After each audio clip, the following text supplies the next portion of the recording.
Bismillahirrahmanirrahim. Elhamdülillahi Rabbil alemin. Vessalatu vesselamu ala Muhammedin ve alihi tahirin. Ve lanetullah ala a'daihim ecma'in minel ane ila liqa'i yevmiddin. Rabbi şirahli sadri ve yassirli emri vehlul ugdeten min lisani yefkahu qavli. Usikum ve nefsi bitegvallah. Esselamu aleyküm ve rahmetullahi ve berekatuh. Bugün əzizimiz Hacı Şahinin Gəncədə hərbi hissədə bir tədbiri var. Qəfildən oldu. Mənə də dünən xəbər elədi. Cümə boş qalmasın demə mənə tapşırdı.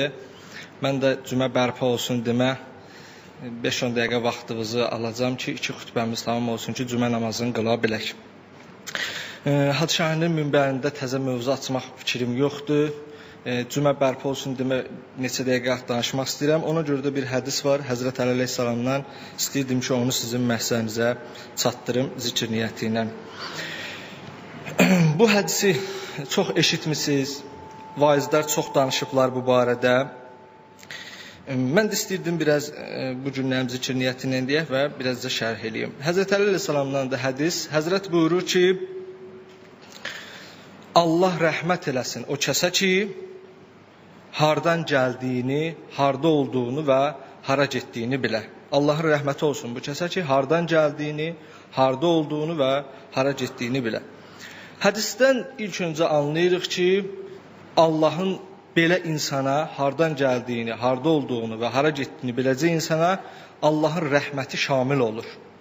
Allahın rəhməti belə bir insana şamil olur. Allahın rəhməti isə balaca bir şey deyil. Allahın rəhməti elə xoşbəxtliyin, səadətin, nicatın özüdür. Ancaq biraz düşünməklə anlayırıq ki, bu informasiya və elm xarakterli bir şey ola bilməz. Yəni mən hardan gəlmişəm, hardayam, hara gedəcəyimi təkcə bilməklə, yəni bu qədər informasiya bilməklə Allahın rəhməti mənə şamil olacaq. Başa düşür ki, bu belə deyil.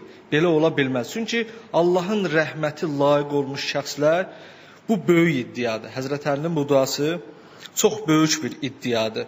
Ona görə də Allahın rəhməti ona aid təkcə bu informasiyanı, bu qədər elmi bilən adama aid ola bilməz. Burada bir məsələyə toxunmaq istəyirəm. Hədisə aydınlıq gətirim demə, bir məsələyə toxunmaq istəyirəm. Biz bilirik ki, Allah Müteala insanı təkamül üçün yaradıb. Yəni, insanın dünyaya gəlməyindən yeganə məqsəd və hədəf insanın təkamülüdür. Həmçinin, insanın dünyadakı halı ilə, təkamülü ilə cənnətdəki məqamının, cənnətdəki yerinin birbaşa sınqiyyət və uyğunluğu vardır. İnsan nə qədər təkamül eləsə, insan nə qədər inkişaf eləsə, o qədəricə cənnətdə, o cənnətdəki məqamda ona uyğun olacaq. Cənnətdə o qədəricə qalxmış olacaq. Bəs görək təkamülün özü nədir? Yəni, əgər hədəf dünyadan təkamüldürsə, görək təkamülün özü nədir? Ümumiyyətlə, təkamül prosesi necə baş verir? Biraz bir növ keçək pərdənin arxasına, pərdənin arxasından biraz danışaq ki, əslində təkamül prosesi necə başlayır? Bu mövzunun birbaşa hədisimizlə əlaqəsi vardır. Allahın rəhməti şamil olan o hədislə, o kəslərlə birbaşa əlaqəsi vardır. Təkamül prosesi necə baş verir? İnsan bilirik ki, maddi bir dünyada yaşayır. Maddi dünyada olanlar da onun istəklərinə, meyillərinə müvafiqdir. İnsan maddi dünyada yaşayır və maddi dünyada olanlar da onun istək və meyillərinə müvafiqdir. Və Allah Müteala da bir tərəfdən də insanlara bəzi şeyləri insanlara qadağan eləyir. İnsanın nəfsinə uyğun olan, insanın fitri istəklərinə uyğun olan bəzi şeyləri ona bir tərəfdən qadağan eləyir. Həmçinin insana bəzi ayinləri yerinə yetirməyə vacib eləyir. Bəzi ibadət və itaətləri insana vacib eləyir. Özdə elə bir ayinlər, elə bir ibadət ki, insanlar onun həqiqətindən tam xəbərsizdirlər. Məsələn, biz oruç tuturuq, bu qədər əziyyətlə, çətinliklə oruç tuturuq. Orucun həqiqəti hələm-hələm insanlara tam olaraq aydın deyil ki, oruçda nə qədər xeyir var. Və yaxud da biz sübh namazına dururuq, yuxumuza haram qatırıq, çətinliklə dururuq sübh namazına. Sübh namazının nə qədər xeyirli olduğunu kim bilir ki? Bu cürə ayinləri də bir tərəfdən insana vacib eləyib.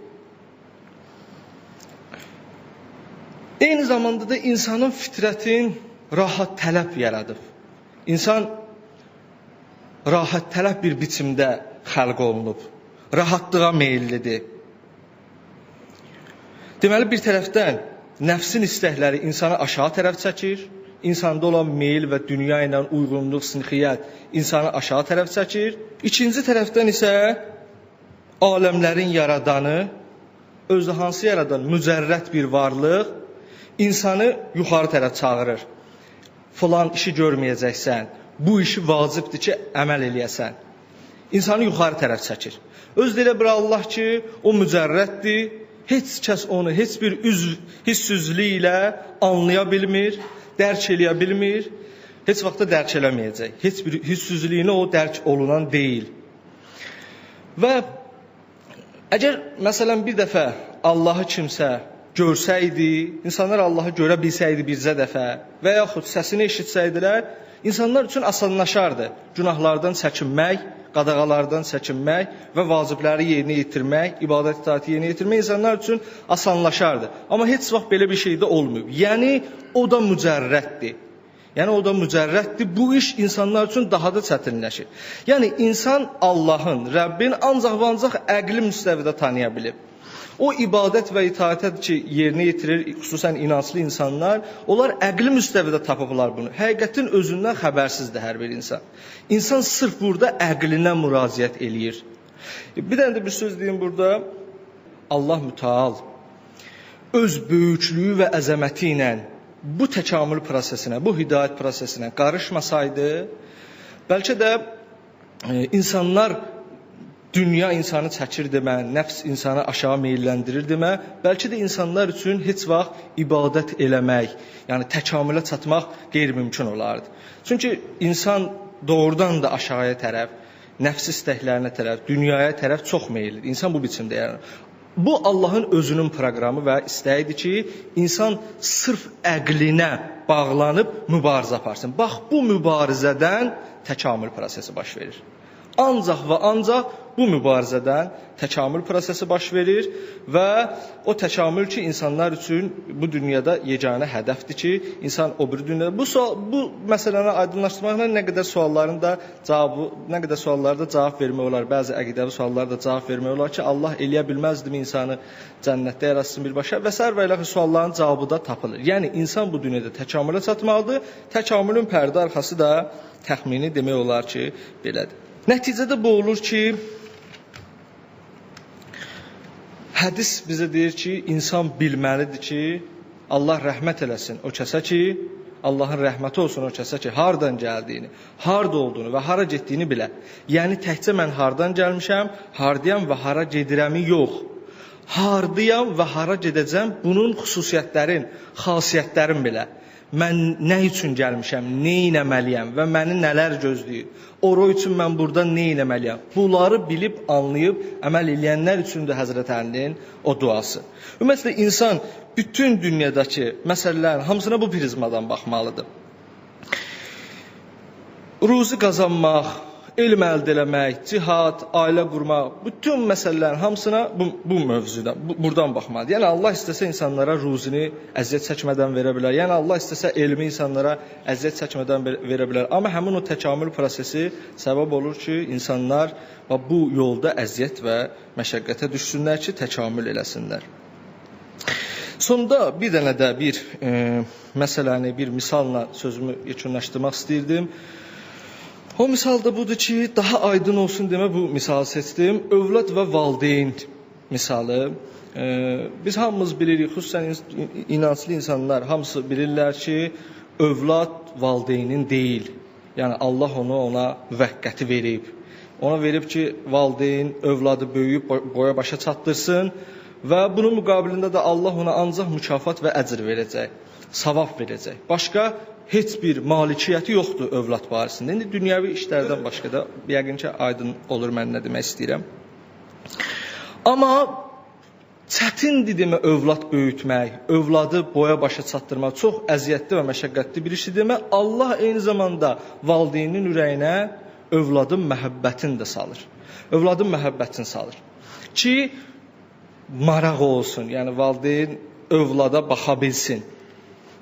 Ancaq bu məsələlərdən qəflətdə olan, hətta elə inanslı insanların özü ki, biz özümüz də görürük bunları, əgər birdən uşağa bir şey olsa, nə halda olurlar? Əgər birdən uşağa bir şey olsa, onların halı necə olur? Çox narahat olurlar. Demirəm narahat olmaq olmaz, yəni narahat olmaq normaldır, amma həddindən artıq narahatçılıq, etirazlar filan, bəlkə də bəzən də küfür eləmək bu ondan xəbər verir ki, yəni insan qəflətdədir. İnsan anlamayıb ki, o övlad onun üçün nə üçün lazımdır? Hardan gəldiyini, harda olduğunu, hara gedəcəyindən xəbəri yoxdur. Bir dənə də misal deyim bu barədə. Həzrət Əli əleyhissalamın vaxtında valilərdən birinin uşağı dünyasını dəyişir. Gənc yaşında uşağı dünyasını dəyişir. Həzrət Əli əleyhissalam eşidir ki, bu vali çox narahat olub. Ona bir məktub yazır. Səhv eləmirəmsə ona bir məktub yazır. Məktubunda Həzrət Əli əleyhissalam deyir ki, insanların işi çox təəccüblüdür. İnsanlar çox təəccüblü işlər görürlər. Bir zaman ki, onların övladı dünyaya gəlir, onlar üçün məsuliyyət artır. Onlara elə bir məsuliyyət verilir ki, sabah qiyamət günü hər bir şeyindən sorğu-sual olunacaq. Yəni sən Allah istəyən bir övlad böyüdüb boya-başa çatdırmalısan, tərbiyə eləməlisən və s. Bu vaxtı insanlar heç bu tərəfinə fikir vermədən sevinirlər. Sevinirlər və şadlıq tuturlar, toy-bayram eləyirlər və s. Elə ki bir gün uşaq dünyasını dəyişər, neçə yaşındasa uşaq dünyasını dəyişsə, bu vaxtı insandan, Allah ki o uşağı aldı, insandan məsuliyyət götürülür. İnsandan ki məsuliyyət götürüldü, yəni sənin də boynundan bu qədər məsuliyyət götürüldü.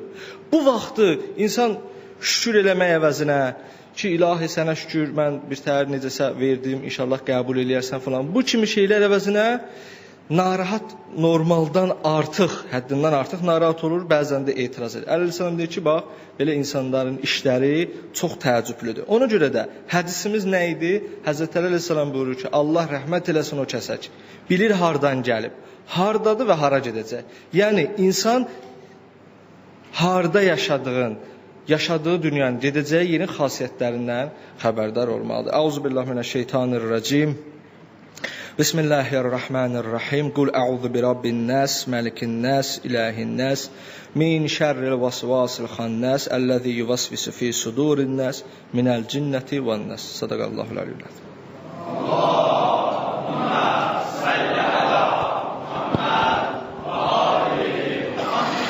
Günahlarımızın bağışlanmasına, dualarımızın, ibadətlərimizin, etdiyimiz itayətlərin qəbul olmasına, İmam Hüseyn ağanın pak və müqəddəs olan ruhuna salavat deyək. Allahümmə salli ala. Bismillahirrahmanirrahim və bihi nəstə'in və huvə xeyrun nasirin və mu'in. Allahümmə salli ala Muhammed və ali Muhammed və accil vəliyyikəl fərəcə mevlana sahibəz zaman və cealna min ənsarihi və ə'vanih. Usikum və nəfsi bi təqvallah. İkinci xütbədə isə bir mövzuya toxunmaq istəyirdim. Hacı Şahin də əvvəllər bu mövzulardan danışıb. Xatırlatma olsun demə, mən də istədim bir dəfə də. Çox mühüm mövzudur demə. Həm də tez olsun demə istədim bu mövzu barəsində bir neçə dəqiqə vaxtınızı alım.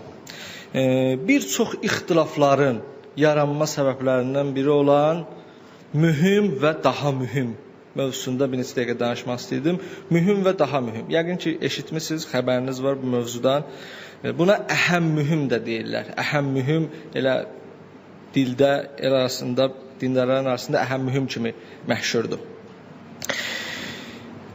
Tarix bu cəmiyyətdə bu mövzu ilə bağlı çoxlu ixtilaflar olur. Demək olar ki, ixtilafların çox səbəbləri, eyni əqidədə olan insanlar arasında olan ixtilafların çox səbəbləri həmin bu mühüm və daha mühüm, yəni əhəm mühüm məsələlərinə görədir.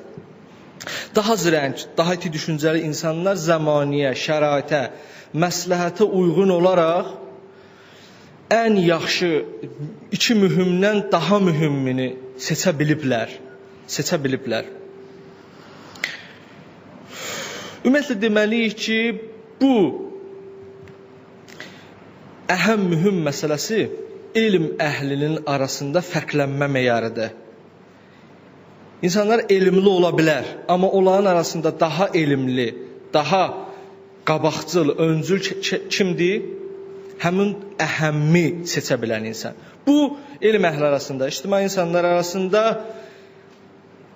meyar kimi ola bilər, fərqlənmə meyarı kimi götürə bilər. Belə ki, bəzi insanlar mühümmi anlaya bilirlər. Amma zirəngçilik budur ki, insan əhəmmi tapa bilsin. Burada bir dənə də məsələni demək istəyirəm ki, bəlkə də aləmdə, həqiqətdə əhəm məsələsi olmasaydı, insanlar mühümdə qalardılar, mühümlə kifayətlənərdilər və əhəmmi tapmaq, əhəmmin dalısıca olmaq olmazdı və bir növ inkişaf və tərəqqidə olmazdı. Deməli, əhəm məsələsi o qədər mühüm məsələdir ki, elm əhlinin daha da tərəqqi və inkişaf üçün çox zəruri olan məsələlərdən, yollardan biridir. O yüzdəndir ki, tarix boyda görünüb ki, insanlar mühümmi bildikləri üçün, əhəmmi tanımadıqları üçün nəyə gücləri çatıbsa ancaq mühümmi müdafiə eləyiblər. Mühüm üçün dəlil, sübutlar gətiriblər. Bəzən də hətta elə olub ki, insanlar əhəmdən xəbərləri yoxdur, əhəmin varlığından xəbərləri yoxdur. Yəni, insan bir şeyi gördü, elə bilir həqiqət ancaq budur. Yəni, mühüm budur. Bundan başqa var, onu əslən fikirləşmirlər. Bu mövzuda olan ixtilaflara hər bir sahədə rast gələ bilərik, Xüsusən din mövzusunda nə qədər desək, tarixdə belə hadisələrə rast gəlmək olar. Mən bir dənəsində misal çəkim, bundan artıq vaxtınızı almayım. Həcc bilirik ki, vacibdir. Hər kəs həcdədirsə, həccin bütün əməllərini yerinə yetirmək onun üçün vacibdir, yəni mühümdir. Amma bir gün İmam Hüseyin əleyhissalam həcci yarımçıq qoyur, üst tutur İraqa tərəf. Yəni daha mühümmə, əhəmmə tərəf. Ancaq mühüm düşünən insanlar çox narahat olurlar. Eşitmişsiniz də bunlar. Çox narahat olurlar. Hətta bir qrup gəlir, Həzrətin qarşısını kəsir. Buyurur ki, alcan getməsən daha yaxşıdır, amma bu həcc ziyarətidir, adam həcci gərək yarımçıq qoymaya filan. Yəni Həzrətə nəsihət eləməyə başlayırlar. Həzrət bəzilərinə deyir, əhəmmi çatdırır. Deyir ki, elə deyil, belədir. Bəzilərini isə bir mənada yola verir Həzrət. Deyir ki, Allah məni orada görmək istəyir. Ondan sonra onlar deyir, bəs ailən, uşaqlarım, balalar, deyir, ailəmi də orada görmək istəyir. Demək, bəzi insanlar hətta əhəmmi başa düşməyəcəklər demək, Həzrət İmam Hüseyin əleyhissalam onlara onu xəbər vermir. Yəni, onların həqiqətindən danışmır. Demək, əhəm mühüm bu qədər mühüm məsələdir ki, İmam Hüseyin əleyhissalamı belə başa düşmürdülər. Bilirdilər Peyğəmbər balasıdır, bilirdilər ki, fəqihdir, bilirdilər alimdir. Amma əhəm mühüm, insanlar mühümdə ilişib qalırlar demək. Çünki mühüm üçün nə qədər desən əllərində dəlil sübut var. Əhəmmi tapa bilmirlər. Əhəm üçün bir mənada həm də potensial olmalıdır, iti düşüncəli olmalıdır və s. və ilaxır üçün bu şeylər olmalıdır. Ona görə də İmam Hüseyin əleyhissalamı nəsihət edirdilər. Sonda bir dənə balaca bir mövzuya toxunub sözümü yekunlaşdırım. Əhəm mühümmi ayırd eləməyin yollarından bir başlıca yol var. Mən çox qısa deyəcəm, bir-iki cümlə ilə sözümü yekunlaşdıracağım. İnşallah gələcəkdə ya hacı, ya biz haçansa vaxt olarsa bir dəfə barədə danışarıq. Sizin marağınıza səbəb olsun demə istədim ki, mövzunu ilə əhəm mühüm kimi deyib qaçmayayım. Bu da forma və məzmun deyilən bir anlayışdır. Məzmun və forma deyilən bir anlayışdır. Əhəm mühümmi ayırd eləməyi tapmağın çox başlıca yollarından biridir. Məzmun nədir? Hər bir işin, hər bir konsepsiyanın, hər bir şeyin hədəf, məqsəd və necəliyi. Buna deyirlər məzmun. Hər bir şeyin hədəf, məqsəd və necəliyi. Təxmini. Buna deyirlər məzmun. Forma nədir? O hədəfə çatmağın yollarının necəliyi və yaxud da həmin hədəf üçün atılan addımların necəliyini isə forma deyilir. Məzmun həmişə sabitdir. Məzmun həmçinin gizlidir, pərdənin arxasıdır, zahirdə deyil. Məzmun ancaq anlayış kimi dərk olunur. Forma isə əksinə, zahirdədir. Hər şeyin forması zahirdədir. Yəni hər bir iş iki hissədən ibarət olub. Pərdənin arxası batindən və zahirdəki formada, yəni məzmundan və formadan. Çox insanlar məzmundan xəbərsiz olduğuna görə əhəm-mühümmi tuta bilmirlər. Formada ilişib qalırlar. Formada sərgərdan olurlar. Bəzi insanlar isə ümumiyyətlə həqiqətlərin heç məzmunundan xəbəri yoxdur. Onların bildikləri elə forma qədəricədir. Din barəsində bu bizim ən yaralı yerlərimizdən də, bizim hamımızın ən yaralı yerlərimizdəndir ki, yəni insanlar, xüsusən möminlər, dindarlar dinin formasını anlayıblar. Məzmunundan xəbəri yoxdur. Ona görə də formada hansısa bir dəyişiklik olan kimi onlar narahat olurlar, əhəm-mühümmi seçə bilmirlər və öz başa düşdükləri o formaya görə istənilən qədər dəlil sübut gətirəcəklər. Nə qədər də desən dəlil sübut var. Amma məzmunu bilmək lazım idi ki, məzmundan həmin o formaların dəyişikliyin anlamaq olsun. Bundan artıq vaxtımızı alıb başımızı ağartmaq istəmirəm. Allah and verim Allahlığına bizi hər şeyin həqiqətini anlayanlardan qərar versin inşallah. Əuzubillahi minəşşeytanirracim. Bismillahirrahmanirrahim. İnna a'taynakal kawthar fasalli li rabbika wanhar inna şaniyaka huval abtar. Bismillahirrahmanirrahim. Allahumma inna nes'aluka ve nad'uk bismikal azimil a'zam al azzil ajallil akram ve bi imam zaman ya Allah. Ya Allah, ya Allah, ya Allah, ya Allah, ya Allah, ya Allah, ya Allah, ya Allah, ya Allah. İlah və Rəbb, əllərimizi naümid qaytarma. Allah günahlarımızın üstündən qələmi əfv çək. Bizləri bağışlamamış qəbr evinə göndərmə. Dünyanın hər yerində çətinlikdə, giriftarçılıqda olanlara köməklik elə. Ağamız və Mövlamız, İmam-ı Zamanın zuhurun təcil, qəlbin bizlərdən razı və xoşnud elə. Bi haqqı Muhammedin və alihi tahirin və bil Fatihə ma'as salavat. Hüseyin, ya Hüseyin, Hüseyin.